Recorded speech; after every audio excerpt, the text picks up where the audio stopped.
Chapter 3. Ay pangako mo sa akin na hindi ka mawawala, na palagi mong iingatan ang sarili mo. Ngumiti ako sa kanya at tumango. Yes, boss. Hinayla niya ako palapit sa kanya at niyakap. Hindi pa rin pala nawawala ang katauhan ng best friend ko sa kanya. 30 minuto pa ang lumipas bago kami bumalik sa sasakyan dahil maglalayag na ang barko at kailangan ng umusad ng mga sasakyan. Saan ba kasi sa Palawan? Tanong ko kay Sir Troy. Huwag kang ang tanong ng tanong. Napasimangot ako agad nang marinig ang sagot niya. Kanina ko pa kasi siya kinukulit tungkol sa kung saan sa Palawan kami pupunta. Aba, ang lawak kaya ng Palawan. Marami ring lugar na pwedeng pasyalan.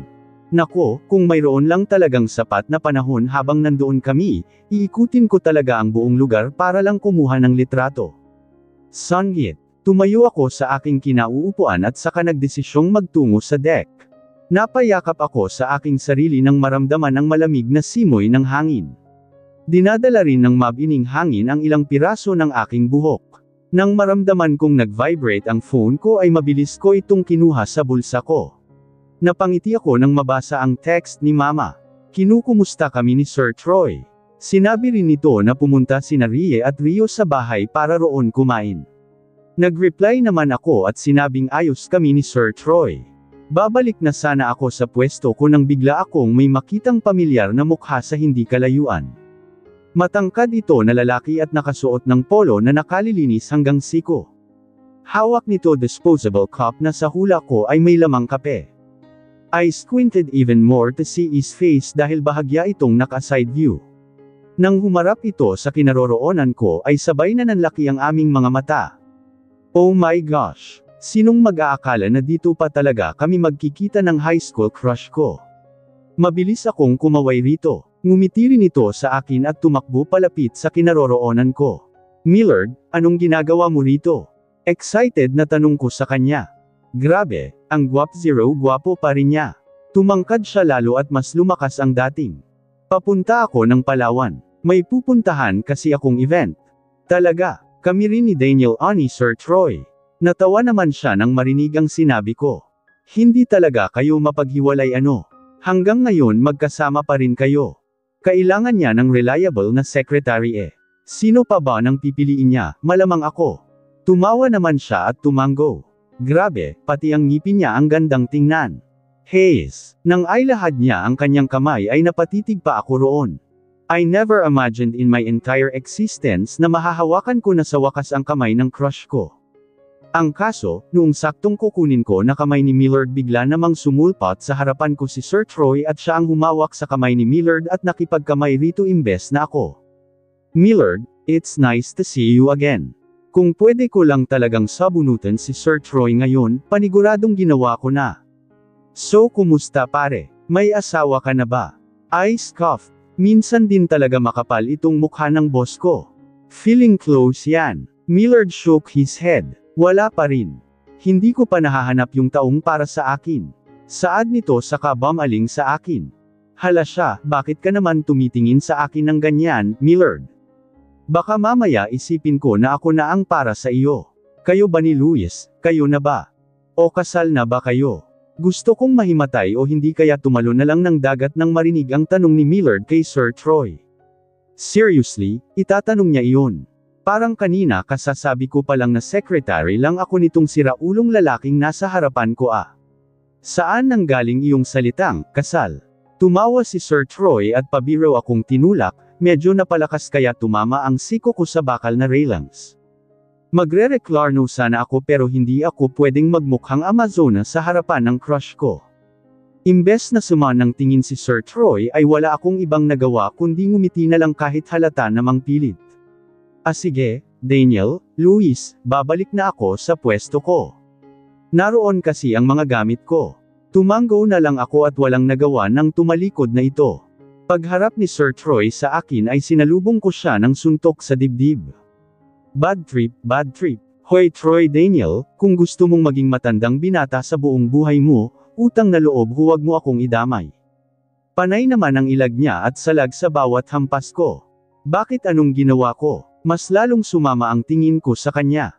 Aba talagang, May gana pa talaga siyang magpanggap na wala siyang alam sa ginawa niya. If I know, matagal na siyang inis kay Millard dahil mas magaling ito sa kanya noong high school kami. Napagkamalan pa akong asawa mo. Aray, Rickayla Lewis, masakit. Reklamo niya, hinding-hindi kita magugustuhan kahit kalanbuizat kang kumagka. Pinagtaasan ako nito ng kilay. Aba, parang ikaw pa ang nalugi, hindi ba crush mo rin ako? Napaturo ako sa sarili ko. Ako, magkaka-crush sa'yo. Asa ka. Saad ko saka mabilis na tumalikod at nagmarcha pabalik ng upuan ko. Mabuti na lang talaga walang masyadong tao sa area na yon. Inis na ipinag-ikis ko ang aking dalawang braso sa harapan ng dibdib ko. Ako, magkaka-crush sa kanya. Imposible.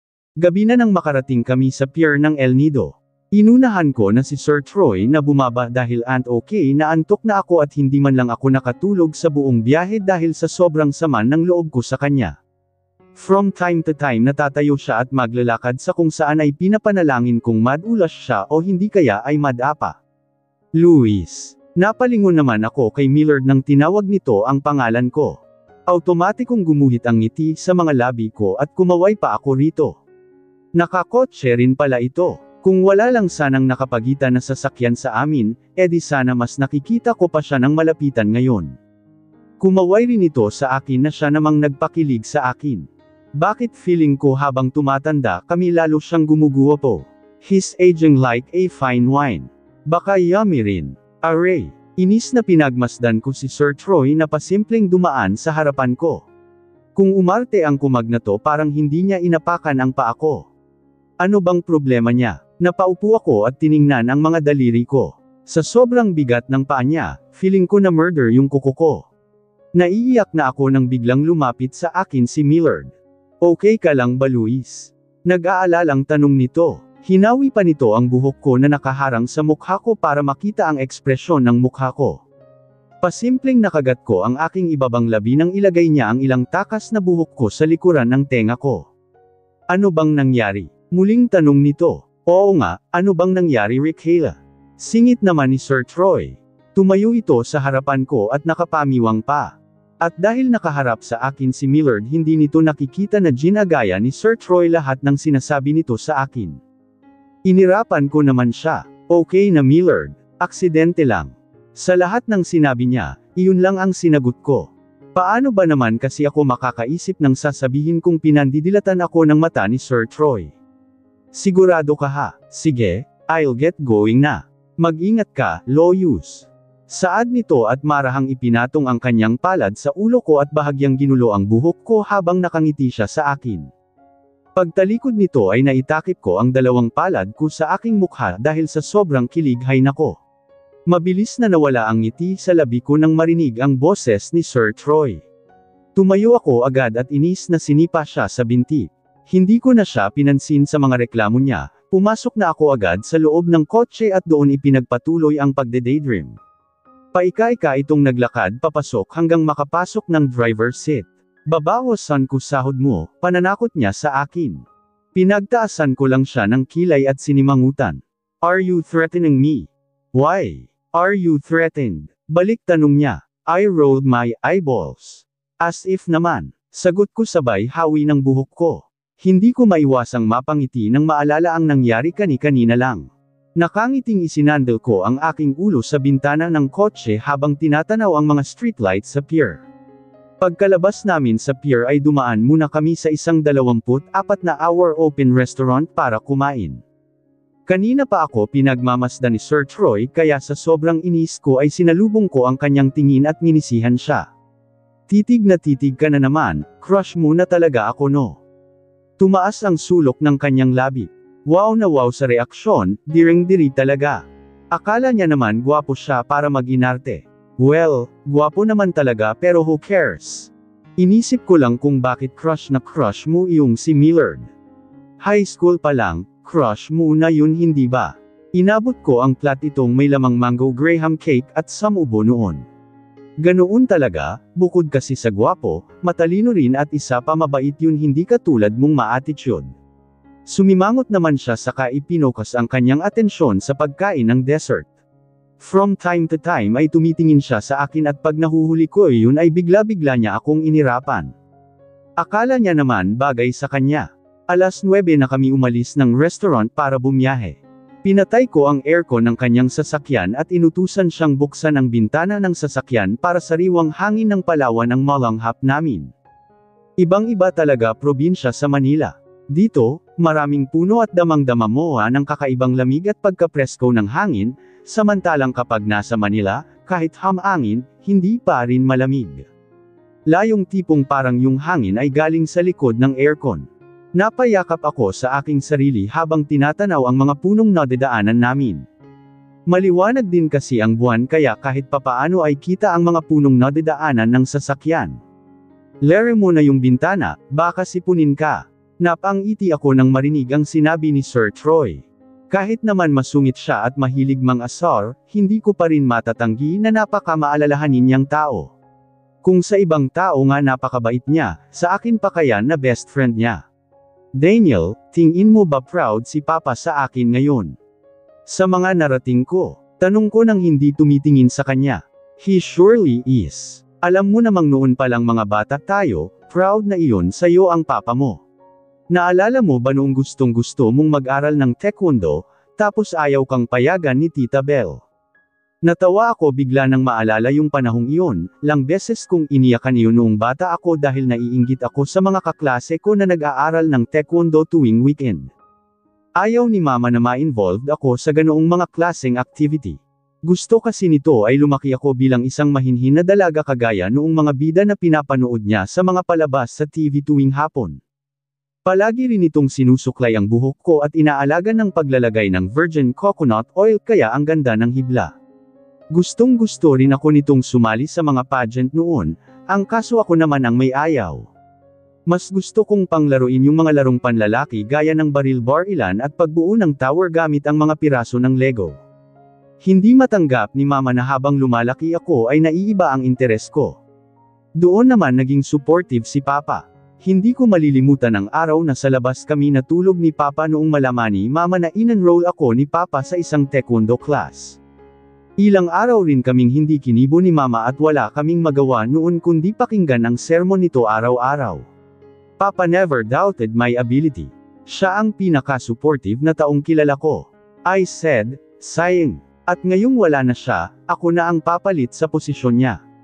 I scoffed upon hearing what he just said. May pagkasira-ulo rin yata talaga itong boss ko eh. Hindi ka naman supportive, buwisit ka, sabi ko sabay irap. Sinabi ko bang tungkol sa pagiging supportive iyon?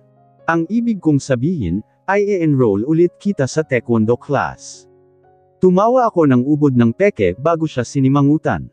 Hindi ko na kailangan iyon, magaling na ako. Kayang-kaya ko nang bawalin ang leeg mo gamit ang kamay ko. Humalaklak naman siya. Hindi naging boring ang biyahe namin dahil sa mga mapang-asar na banat niya. It took us 40 minutes to finally reach the nearest hotel na pansamantala naming tutuluyan dahil bukas ay bibiyahe kami papuntang Nakpan. Isang kwarto na lang po ang available, sir. Masyado po kasing marami ang mga turistang bumibisita rito sa El Nido tuwing ganitong season. Dinig kong sambit ng receptionist kay Sir Troy. Sandali namang napaisip si Sir Troy at muling bumaling sa lalaking receptionist. May iba pa bang hotel dito na malapit? May mga hotel din po na iba ang kaso, 1-hour drive pa po yun magmula rito. Humikab akong muli at napatingin sa wristwatch ko. Ano baan? Mag-aalas 11 na. Lumapit ako kay Sir Troy at sinabing kunin niya na yung room at kung bothered siya na may katabi sa higaan, edi sa sahig ako matutulog. Inaantok na talaga ako. Pakiramdam ko konting-konti na lang, matutamba na rito. Iniwan na namin ang ibang gamit namin sa sasakyan at kinuha na lang ang mga gagamitin namin sa gabing iyon gaya ng pares ng pajamas at damit na isusuot kinaumagahan. Sa sahig na ako, mabilis kong sambit pagkatapos kong magsuklay ng buhok. Kumuha ako ng unan at blanket tapos ay mabilis na humiga roon. Basa pa ang buhok mo. Hindi ko na siya pinansin. Dami niyang sinasabi inaantok na nga yung tao. Rickhala, magpatuyo ka muna ng buhok. Isang salita mo pa, tatadyakan na kita. Narinig ko naman ang pagbuntong hininga niya. Hindi naman ako maarte sa higaan, kahit sa sahig na nga walang cover basta inaantok ako, papatusan ko na. Dito pa kayang may comforter na at may malambot pang unan. Maaga akong nagising kinabukasan. Pagmulat ko ng mata ko ay agad itong nanlaki nang makita ko ang sarili kong nakayakap kay Sir Troy. Mabilis akong bumangon sa kama. Nagkataong nasabit pa ang paa ko sa kumot kaya bumagsak ako sa sahig. Napipikit-pikit pa si Sir Troy nang sumilip mula sa taas ng kama.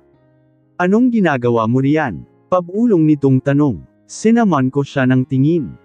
Sa pagkakaalam ko sa sahig ako natulog, bakit ako nagising sa kama at ang nakahihindig pa ay bakit nakayakap ako sa kanya? Ano yun, magic? Anong ginawa mo sakin? Malakas na sanggal ko sa kanya. Dahil sa malakas na sigaw ko ay naitakip niya ang dalawang palad sa kanyang tenga. Hoy, huwag mo akong sinisigawan. Bumangon ito sa kama. Pasalamat ka nga kinuha pa kita riyan sa sahig. Hindi ko naman alam na balak mong i-explore ang sahig ng kwartong ito habang tulog. Ang likot mong matulog. Isang pinaningkitan ko siya ng mata. Totoo baan? Aminado naman ako na malikot talaga ako matulog lalo na kapag pagod ako. Pero bakit kailangang itabi niya ako sa kanya? Wala kang ginawa sa akin ha? Paninigurado ko. Tumawa naman siya at napaturo sa kanyang sarili. Ako pa talaga. Ikaw nga itong dikit ng dikit sa akin. Ginawa mo pa akong unan mo. Ngumuso ako saka bumangon at naglakad patungong banyo. Pagpasok ko ay agad kong binuksan ang gripo sa sink para maghilamos pero laking gulat ko nang makita ang mukha ko sa salamin. What kind of sorcery is this? Bakit may mga guhit ng lipstick ang mukha ko? Tandang padamdam. Froy Daniel, anong ginawa mo sa mukha ko? Malapad ang ngiting ibinigay niya sa akin. Namnamin mo ang ganti ng isang api. Gigil na bumalik ako sa loob ng banyo at kinuha ang facial foam at sinubukang alisin iyon sa mukha ko. Pagkatapos ay naligo na rin ako. Ganda ng mukha mo, reddish. Pang-aasar niya. Inis na kinurot ko siya sa tagiliran nang dumaan siya gilid ko. Tumawa lang siya habang hawak ang nasaktang tagiliran. 8:00 ng umaga kami nag-check out sa hotel. T-shirt na puti na may printed picture ni Avatar. Umaabot ang sleeves nito sa aking siko tapos tokong ang isinuot ko bilang pambaba. Fair na? Tanong ni Sir Troy. Nagmadali akong isuot ang rubber shoes ko bago mabilis na kinuha ang bag at nauna nang lumabas ng kwarto. Lang minuto pa ang hinintay ko sa labas dahil dernaan pa siya sa cashier ng hotel para magbayad. Gaano katagal ang biyahe papuntang Nakpan? Tanong ko pagkasakay ko sa front seat. Sabi sa akin ni Richard, 1 hour travel kapag nakakotse pero kapag naka-tricycle ay umaabot daw ng 90 minutes. Tumango naman ako, dahil nga umaga na ngayon ay kitang-kita ko ang mga establishments na nakatayo sa paligid. Grabe pala talaga dito sa Palawan, talagang napakalinis ng paligid. May mga tagalinis sila ng paligid at ang mga puno, saganang-sagana sa matatabang at berdeng dahon. Kung sana lang buhay pa si Papa, dadalhin ko siya rito para mamasyal. Doon na tayo kakain at isa pa, hindi ko pa nasasabi sa'yo na sa Nakpan Beach tayo pupunta. Bumaling naman ako agad sa kanya. Beach. As in dagat. Hindi, beach as in ikaw. Humalaklak naman ako. Seryoso ba? Ang tagal ko nang hindi nakakaligo ng dagat. Sinong nagsabing maliligaw ka roon? Ngumuso ako. Ang damot naman. Ngumisi siya sa akin. Magkakayaking at surfing tayo roon mamaya. Bago pumunta sa hotel ni na Richard, nakangiting tumingin ako sa kanya. Talaga, tumango naman siya. Lumapit ako sa kanya at pinisil ang kanang pisngi niya. Libre yan ha. Umiling naman siya. Mamumulubi ako sayo, Rickayla. As if naman, sa dami niyang pera, kahit maghapon pa kaming gumala at kumain doon, hindi siya muubusan. Pagdating namin sa Nakpan Beach ay dumaan muna kami sa specific place kung saan nag-fill out ng details at magbabayad bago kami tuluyang papasukin sa lugar. Hindi ko mapigilan ang sarili sa pagkamangha sa mga nagtataas ang puno ng nyog at iba't ibang mga magagandang halamang nakapalibot sa entrance ng resort. Pagka-park ng sasakyan ni Sir Troy sa parking area ay mabilis akong bumaba. Hoy Rickayla, mas lalo ko pang binilisan ang pagtakbo ko para mabilis makarating sa sand area ng Nakpan Beach Resort. Hindi ko na pinansin ang pagsigaw ni Sir Troy sa pangalan ko. Wow! Parang paraiso, bulong ko habang inikot ko ang aking paningin sa malawak na karagatan. Ang buhangin ay ubod ng pino at ang kulay nito ay puti. Hinubad ko agad ang sapatos ko at excited na tumakbo-takbo sa buhangin. Hindi mainit ang buhangin dahil hindi mainit ang panahon ngayong araw.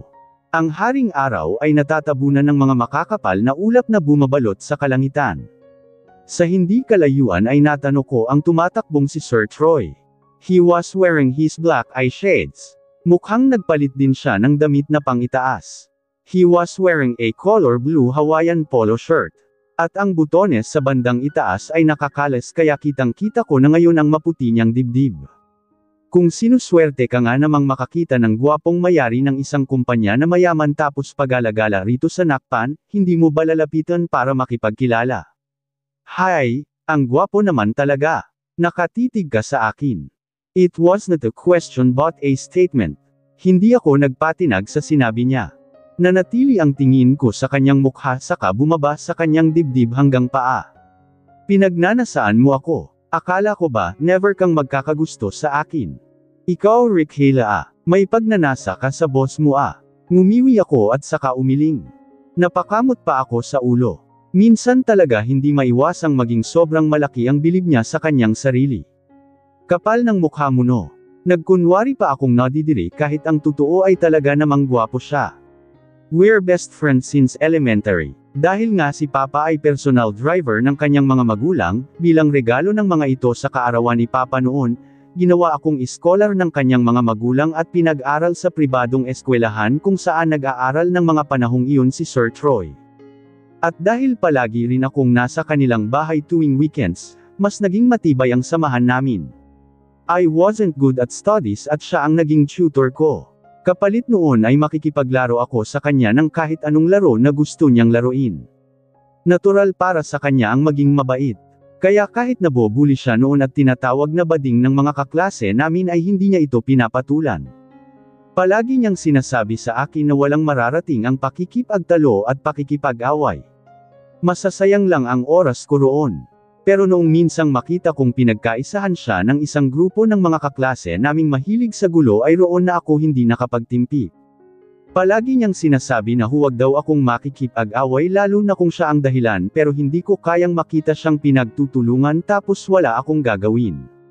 Sa sobrang sama ng loob ko ay isa-isa kong sinuntok ang mga lalaking iyon. Sa labis na pagkagulat niya ay wala siyang ibang nagawa kundi tumingin lang. Lahat ng mga lalaking iyon ay tumamba sa lupa at nagiyakan. Some were cursing at me because of what I did and swore that they'll tell the teacher the things I did. Wala akong pakialam noon. Ang importante sa akin ay nagantihan ko sila. Naipaghiganti ko ang best friend ko. Daniel, nakita mo ba yon? Ang galing kong sumuntok hindi ba? Sabi ko at sumuntok pa sa hangin. Noong panahong iyon ay nasa ikalimang buwan na akong nag-aaral ng taekwondo. Bamantong hininga lang siya at nag-aalalang lumapit sa akin at inabot ang aking kaliwang kamay na ginamit ko sa pagsuntok. Doon ko nakitang dumudugo na pala ito. Kinuha niya ang kanyang panyo sa bulsa at tinali iyon sa kamao ko na dumudugo. Noong panahong iyon, doon namin natutunang magsinungaling sa mga magulang namin. Pinatawag kami sa principal's office, nandoon din ang mga magulang ng mga batang sinuntok ko. I didn't know what to do but Troy Daniel stood up for me. Kahit alam kong ayaw na ayaw niya ang magsinungaling, pinagtakpan niya pa rin ako at sinabing ang mga lalaking iyon ang nagsimula ng gulo at nanakit at gumanti lang ako. It's so funny that I could still remember that specific moment we've shared during our childhood. Isa, ang ganda no? Sabi ko nang makita ko siyang umupo sa tabi ko. The place is so peaceful. Pakiramdam ko, kahit araw-araw na ito ang makikita ko, hindi ako mag-asawa. Oo, ang ganda rito. Bumaling ako sa kanya at nakita kong nakatanaw lang siya sa banayad na karagatan. I can't help myself but to think what if Leia didn't die 5 years ago. Siguro kasal na sila ni Sir Troy at mayroon na silang mga anak. Kung bakit naman kasi ang aga nawala ni Leia. Alam kong miss na siya ni Sir Troy. I was wondering, lumingon si Sir Troy sa akin. Sinalubong ko naman ang mga tingin niyang iyon at excited na marinig ang sasabihin niya. Bakit wala ka pang boyfriend? Automatikong nalukot ang mukha ko sa narinig. Nagtanong ka pa talaga, paano naman ako magkakajowa kung palagi mong kokontrahin? Naalala mo noong may nanligaw sa akin na anak ng politiko? Sumimangot siya, mukhang adik. Yung kabatch nating engineer na ngayon. Umiling siya, mukhang hindi ka noon maipagtatanggol. Mas matigas ka pang kurmilos doon Ngumuso ako. Kung sabagay, may point naman siya. Yung anak na binata ng head officer ng HR department ng kumpanya mo. Naalala mo, si Hans. Mukha namang matino yun. Umiling pa rin siya. Feeling ko babero yun. Walang ganang napailing na lang ako. So paano nga ako magkaka-boyfriend kung sa bawat lalaking manliligaw sa akin ay may masasabi siya? Alam mo, mas malala ka pa sa mama ko Ikaw na lang kaya ang maging mama ko. Dami mong hanash sa buhay no. Lahat na lang talaga, pati yung pag-asang nabuo sa sistema ko. Noong makita ko si Millard sa barko, nawala na dahil sa pangingialam mong leche ka. Inis na tumayo ako at pinagpapag ang likurang bahagi ng suot kong tokong. Tatawa-tawa naman siyang humabol sa akin. Sorry na, alam mo namang gusto kong mapunta ka sa tamang tao na talagang mamahalin ka gaya ng pagmamahal mo sa akin. Nakangising saad ko. Natahimik naman siya at hindi agad nakapagsalita. Ang awkward tuloy sa pakiramdam na hindi kami makatingin sa isa't isa ngayon. I gather all the courage inside me. Tumawa ako at hinampas siya ng malakas sa braso. Joke lang. Masama ang tingin na ibinigay niya sa akin habang hinihimas ang nasaktan nitong braso. Lumapit siya sa akin at inis na hinayla ang lelayan ng buhok ko saka mabilis na tumakbo. Gigil na hinabol ko siya pero dahil mas mabilis siyang tumakbo pinagtatawanan niya lang ako habang panay ang habol ko sa kanya. Noong bandang 9:00, nagtungo kami sa riding center kung saan kami magbabayad para sa mga activities na gagawin namin gaya ng kayaking at snorkeling. Sakto hindi maalon ngayon. Sabi ko nang iabot niya sa akin ang stub na ipapakita namin sa mga guides. Ang sabihin mo, takot ka lang kapag maalon kasi hanggang ngayon hindi ka pa rin marunong lumangoy. Pinimiwanggan ko naman siya at pinakita ang suot kong life vest. Whatever you say. Nauna na akong maglakad patungo sa area kung saan naroon ang mga bangka. Good morning, to boat for kayaking, sabi ko sa lalaki na nakatalikod at nag-aayos ng mga bangka. Good morning ma'am, saad ng isa sa mga guides na naroon. Pagharap nito sa akin ay bigla akong natigilan. Pakiramdam ko isa akong teenager na kinikilig dahil ang gwapo ng lalaking nasa harapan ko. Hindi man lang ako na-inform na may pogi pala rito. Usually kasi ang guides na nakikita ko ay kundi nasa middle-aged ay talagang matatanda na, Leon bang mahahalata na may experience na sa mga ganito? Leon, sabi ni Boss Cat may dalawa raw na magkakayaking ngayon, saad pa ng isang bagong labas na lalaki. Nakatopless ito at kitang-kita ko ang abs sa katawan nito. Tumalikod ako sandali para pigilan ang sarili sa kilig na nararamdaman. Tinampal-tampal ko ang mukha ko. Rickhala, kumalma ka. Abs lang yun ha. Hoy anong nangyayari sa'yo riyan? Napadilat ako nang marinig ang boses ni Sir Troy. Mabilis naman akong lumapit sa kanya at mayroong ibinulong. Huwag kang lilingan paalala ko sa kanya. Nakita kong napangisi siya. Gusto mo pala noong may mga abs. I rolled my eyes at him saka tumalikod na at bumalik sa kinaroroonan noong lalaking nagngangalang Leon at noong kasama niyang may abs. May suot na itong t-shirt ngayon. Kung tatanungin ako kung sino ang gwapo sa kanilang dalawa, ang pipiliin ko ay yung si Leon kasi mabait yung aura nito kumpara roon sa isa na mukhang bad boy. Ekis sa akin kapag ganoon. Kenneth ikaw na ang mag-assist doon kay Sir, ako narito kay Ma'am, sabi ni Leon sa kasama niya. Tumanggaw naman agad ito at tumakbo sa kinaroroonan ni Sir Troy. Paimpol akong napapakagat labi habang ang tingin ay nakakatitig sa bangka na kinakalas niya ang pagkakatali, lang taon na po kayo ma'am. Tumawa ako sa tanong niya. I'm 27, nag-aalangan kong sagot. You look way younger than your age. You look, 23. Same age as me. I pursed my lips, so careful not to smile. Baka isipin pa nito kinikilig ako kahit totoo naman. Oh you're 23. You're still young. Anong year mo na sa college? Tumawa naman ito at nagkamot ng batok. He looked at me as if I said something wrong. Hindi ko alam kung bakit palagi akong napagkakamalang estudyante. Kumunot ang noo ko. Mali ba ako? Oh geez. I really thought he was a college student. Engineer na ako, ma'am. Napatango na lamang ako. Hindi ko rin alam ang sasabihin ko dahil hiyang-hiya ako. Kung pwede ko lang kutusan ang sarili ko ngayon, gagawin ko talaga. Kayo ma'am, boyfriend mo ba iyong kasama mo? Tanong niya sabay bilang kay Sir Troy. Mabilis akong umiling. Nako hindi, boss ko yun. Secretary kasi niya ako. Paliwanag ko. Ngumiti siya sa akin. Nang sa wakas ay naayos niya na ang bangkang gagamitin ko ay dinala niya ito sa dalampasigan. Nakasunod lang ako sa kanyang likuran. Nang may pwesto niya na ito ay nilingan niya yung kasama niya at si Sir Troy. Humarap siya sa akin at inoffer ang kanyang kamay. Matagal akong napatingin doon. Bakit? Para saan? Gusto niya bang makipag-apir? Bakit? Naguguluhang tanong ko. He smiled at me and grabbed my hand. Sakto namang umihip ang malakas na hangin. Hindi maayos ang pagkakatayo ko kaya napasubsob ako sa dibdib niya. Naramdaman ko ang kanyang kamay na humawak sa bewang ko para maalalayan ako.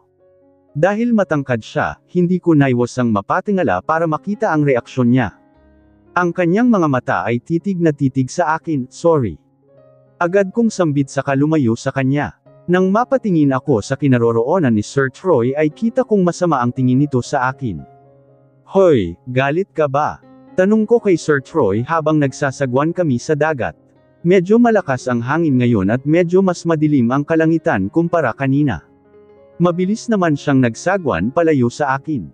Hoy ano ba, teka nga. Sir Troy naman kapag ako bumaligtad dito kasalanan mo Hindi pa rin niya ako pinansin. Hindi ko alam kung anong pinaputok ng botsi nitong kumag na to. Palibas sa lalaki at malakas ang kanyang braso, mabilis siyang nakakapagsagwan palayo sa akin. Sa sobrang inis ko ay hinubad ko ang life vest na suot ko at ibinato sa kanya. Sakto namang tumama sa ulo niya. Sinaman niya ako ng tingin dahil sa ginawa ko. Nang makita niyang wala akong suot na life vest ay bumakas sa hitsura niya ang pagkabahala. Bigla rin akong kinabahan nang biglang lumakas ang hangin. Rickhala Lewis, what are you thinking? Pagalit niyang sigaw sa akin. Yung life vest ko kasi tinangay na ng alon malayo sa kinaroroonan ng bangka namin. Sa dalampasigan ay nakita kong sumakay na rin ng bangka si Leon at nagsimula na ring sumagwan patungo sa amin. Doon ko lang na-realize na ang layo na pala namin sa mababaw na bahagi. Bumundol ang kaba sa aking dibdib. Pakiramdam ko ay isang maling kilos ko lang ay tataob ang sinasakyan kong bangka. Hindi ako marunong lumangoy kaya paniguradong malulunod ako. Rickhala, kumalma ka. Alam ko yang gani ang hitsura mo. I know that you're panicking already but please try to be calm. Nagpalipat-lipat ang tingin ko sa kanya, kay life vest ko na nasa malayo na at kay Leon na nagsasagwan papunta sa akin. Maingat akong kumapit sa magkabilang edge ng bangka. Napapapikit ako sa tuwing hahampas ang alon sa bangka. Ano ba naman kasing naisip ko at bakit ko hinubad ang life vest ko? Hanggat maaari ay hindi ako tumitingin sa tubig dahil natatakot ako na aka bigla akong mawalan ng balanse. Miss Rickhala, napalingon ako kay Leon na malapit-lapit na sa kinaroroonan ko. May dala itong life vest at alam kong ibibigay niya ito sa akin.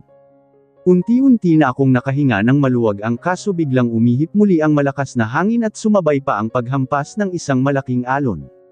Doon na ako tuluyang tumilapon sa sinasakyan kong bangka. Malamig na tubig ng dagat ang bumati sa katawan ko. I was trying to grasp for air pero kahit anong langoy ko, hindi man lang ako makaalis sa ilalim nito. Ilang sandali pa ay naramdaman kong may pumulupot na braso sa bewang ko at unti-unti ako nitong hinayla pataas.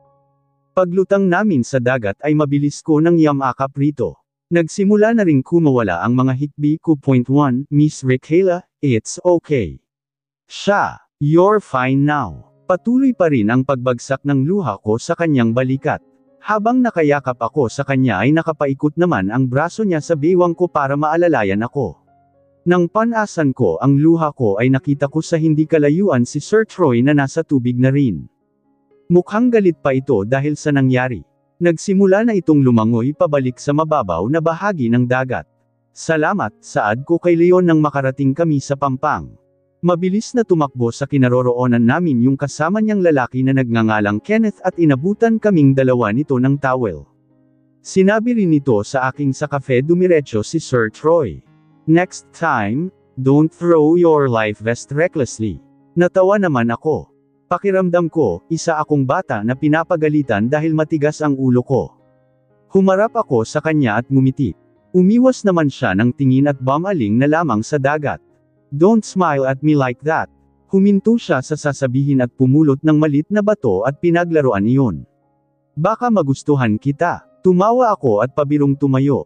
Joker ka pala. Umiling-iling ako. Alam ko namang kinikilig ako pero may pakiramdam ako na kahit naman magustuhan ko siya at magustuhan niya ako, hindi pa rin kami babagay sa isa't isa dahil mas matanda ako sa kanya. At isa pa, bakit ba ako nag-iisip ng ganitong bagay? Nasisiraan na ba ako ng bait? Nang magpaalam ako kay Leon ay dumiretso na ako sa cafe kung saan naroon si Sir Troy. Pagbukas ko ng pinto ng cafe ay agad akong kumaway sa kanya nang bumaling siya sa akin. Walang emosyon ang kanyang mukha habang nakatingin sa akin. Galit ka ba? Tanong ko sabay upo sa tabi niya. Sumimangot ako nang hindi pa rin siya kumikibo. Nakatingin lang siya sa akin. Coffee po, sabi ng waitress sabay abot sa akin ng mug ng kape na nakapatong sa malit na platito. Nakangiting tinanggap ko iyon. Pag-alis ng waitress ay humarap ako kay Sir Troy at kinurot ang kanyang pisngi. Galit ka? Malumanay kong tanong. Nang hindi pa rin siya sumagot ay ngumuso na ako. Don't do it again, Rickela. Alam mo naman hindi ba sa sarili mo na hindi ka marunong lumangoy? Tapos hindi ka pa nag-ingat. Ngumisi ako nang marinig ang sinabi niya. Tinusok ko pa siya sa kanyang tagiliran at inasar. Ay, concerned yarn. Nakakapanibago. Dati, ang lakas pa ng loob mong itulak ako sa pool tapos ngayon nag-aalala ka. Bago yan humarap siya sa akin at pinitik ang noo ko. Magkaiba ang pool sa dagat. Sa pool, maraming sasadyap sayo at mababaw iyon kumpara sa dagat. Huwag kang tatanga-tanga. Napahawak ako sa dibdib ko at napang-ang sa sinabi niya. Bakit parang kasalanan ko pa? Kung pinansin niya naman ako kanina edi sana hindi ko ibinato sa kanya yung life vest ko. Tatanga-tanga talaga, hindi ba pwedeng tanga lang? Grabe ka naman, sakit mo na magsalita Humigop ako ng kape sa mug at agad ding ibinalik ito muli sa mesa. Napayakap ako sa sarili ko dahil malamig dito sa loob ng kafe dahil sa aircon. Nakabalot pa rin sa akin ang towel na binigay sa akin ni Leon. Bahagya akong nagulat nang may iabot sa aking paper bag si Sir Troy. Oy, early gift. Matagal pa ang birthday ko Hindi yan regalo. Damit yan na binili ko. Magpalit ka na, baka magkasakit ka. Pinanangkitan ko siya ng mata. Inilapit ko pa ang mukha ko sa kanya para suriin kung ang tao ba tong nasa harapan ko. Concerned ka talaga Tinusok ko pa ang tagiliran ni Sir Troy bago nagmadaling tumayo at tumakbo papuntang bathroom ng cafe. Napangiti ako nang makita ang kanyang pinamili. Tokong iyon na kulay puti at cream-colored t-shirt na may malit na tatak ng Under Armour na brand sa kaliwang bahagi ng aking dibdib. May underwear din doon. Gusto kong matawa dahil paniguradong hinulaan niya lang ang size ng binili niyang underwear at brassiere. May malit na bote rin doon ng shampoo at conditioner. Talagang nag-abala pa siyang bumili nito Kung sa tutuusin ay pwede namang sa hotel na lang ako nina Sir Richard maligo mamaya. Pagkatapos kong hugasan ang buhok ko at makapagbihis ay lumabas na rin ako ng banyo. Mukha ka ng tao ulit. Pang-aasar niya sa akin kaya inambehan ko siyang ihahampas ko sa kanya ang hawak na paper bag. Nagpaalam ako sa kanya na magtutungo muna ako sa kotse para mailag ay ito roon. Habang naglalakad ako patungong parking area ay nasalubong kong muli si Leon. Dahil hindi ako nito napansin ay kinailangan ko pang tumakbo sa kinaroroonan nito. Leon, masiglang bati ko rito. Halatang bagong ligo ito at bagong palat na rin ng damit. Nang humarap ito sa akin ay automatikong ngumiti ito sa akin. Salamat pala kanina sabi ko. Pinasadahan niya lang ako ng tingin mula ulo hanggang paa. Bahagya naman akong na-conscious sa hitsura ko kaya napayuko ako. I heard him chuckle. Lumapit siya sa akin at inilagay niya ang kanyang hintuturo sa ilalim ng aking baba para iangat ang mukha ko. Napakurap-kurap ako nang makita kung gaano kalapit ang mukha namin sa isa't isa. Inilapit pa niya ang kanyang bibig sa noo ko kaya naman pumikit ako sa pag-aakalang hahalikan niya ako. Pero nagulat ako nang mayroon siyang hinaypan sa kaliwang mata ko. Napamulat naman ako at tiningnan siya. May buhangin pang naiwan sa kilay mo. Nakahinga naman ako ng maluwag at bahagyang napaatras sa kanya. Biglang nag-init ang pisngi ko. Pakiramdam ko nagbablush ako. Ganoon ba talaga kakapal ang mukha ko para akalaing hahalikan niya ako? Narinig ko ang kanyang mahinang pagtawa. You really look cute, Miss Rickayla. Huminto naman siya at sandaling nag-isip. I haven't introduced myself to you pala. I'm Leonel Aquio Sebastian, saad nito sabay lahad ng kanyang kamay. I smiled at him. I'm Rickayla Luis Dizon. Sagot ko saka inabot ang kamay niya. He held my hand tight. Your name is pretty like you do. Nakagat ko ang aking ibabang labi para pigilan ang sariling ngumiti. Hoy, Rickayla, ang kapal ng mukha mong lamandi. You said that you're an engineer. If it's okay to ask, why are you here? I mean, are you doing part-time jobs? Ngumiti siya at umiling. Doing this to help our staff. Kumunat ang noo ko sa sinabi niya. Staff. Tumango siya saka lumingon-lingon sa paligid. That person and that too. Everyone here is our staff. Mas lalo akong naguluhan. It's as if he understood that L didn't get what he said kaya naman ngumiti siya sa akin muli. I'm the son of the owner of this resort and I'm staying here for a vacation. Naitakip ko ang aking palad sa aking bibig. Nahulog pa ang dala kong paper bag kaya nagmadali akong yumuko para pulutin iyon. Hindi ko alam kung may mukha pa ba akong ihaharap sa kanya.